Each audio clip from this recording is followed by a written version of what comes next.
Right.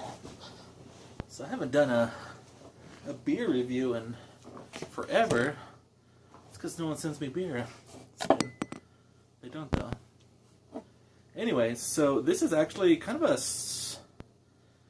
special review. I don't know if you guys were here, you remember, but probably actually it was 3 years ago. Paul Wickstein, Nate, Pico, Larry, Larmo22, Larry 22, and who else came down?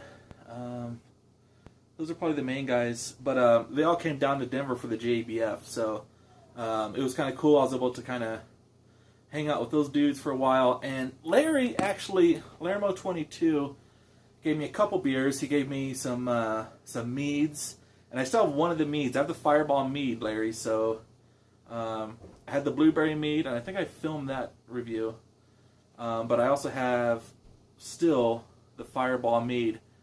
It's in my fridge still. But I also, one of the beers he sent me down was the vanilla bourbon porter. So, I just never got around, or I never thought there was a good enough reason to drink it. It was kind of one of those beers that like I really wanted to drink on a special occasion or whatever. And then 3 years passed, and now it's like, I guess maybe you should probably drink that vanilla bourbon porter, Tremblay. But, so I actually wasn't going to review this, hadn't planned on it, but I poured it out, and no head to speak of, all that stuff. There was still a hiss. Half of its life, at least 2 years of it, spent in cellar temperature, which is probably like high 60s, so 68, 67 degrees. So, and then the last year I've had it in the fridge because I was like, you need to drink this, but I still was like, you need a reason to drink it, which you don't really need a reason to drink a vanilla bourbon porter. Just drink it. Anyways, here I am. So I have tried it already, but and that's why I'm reviewing it, because I really liked it actually. So on the nose, you still got like you get a bit of oxidation on the nose, and so when I smelt it, I was kind of like, oh, this is gonna be kind of oxidized. But I think what I'm actually smelling is kind of like the vanilla and bourbonish. Because when I said you smelt a lot of oxidation, I don't actually smell that now. I thought I smelt it when I first opened it and poured it in, but I'm not actually smelling that now. It's been breathing for 10-15 minutes.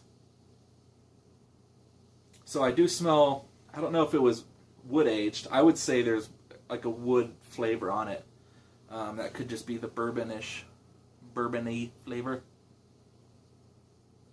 But it smells really phenomenal. Yeah. No head to speak of. I don't know what the ABV is on it. I think it's probably pretty high. And I'm going to tell you why here in a second. Here we go. That's good taste.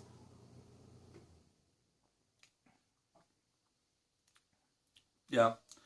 So you get quite a bit of bourbon, a little bit of vanilla. I swear there's oak in there. Vanilla bourbon porter. I don't see oak, but man, it tastes oaky. It has like that bourbon county stout, like just like meaty, like just chewy type sensation on it.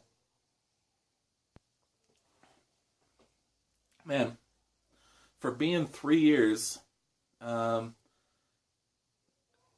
I knew this beer could take a little bit of age, which is why I didn't drink it right away, which is why I'm not drinking his meats. I know they can take some age and all that stuff, but man, this thing is drinking really nice. It drinks like a big beer. I mean, it for sure has a bit of alcohol on it, not, just from like what comes in, like, I would say this beer has to be 10%, if I had to guess. It tastes like a light imperial stout. It tastes like if you take an imperial stout and blended a barley wine. That's what it tastes like to me. Which I guess maybe that's what an imperial porter tastes like, but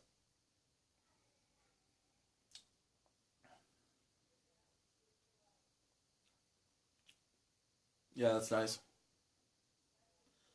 That's just a good sipping beer. I should have waited and drank this with someone. This is why I don't drink these beers like this by myself, because I'm always like, I wish there was someone here. But anyways, if you guys are in Florida or anywhere in the coast, man, you guys be safe. But yeah, that's it. That's all that's going on with me. Just kind of watching the news, watching this Irma hit Florida. It's no good. Yeah. Anyways, guys. See you later.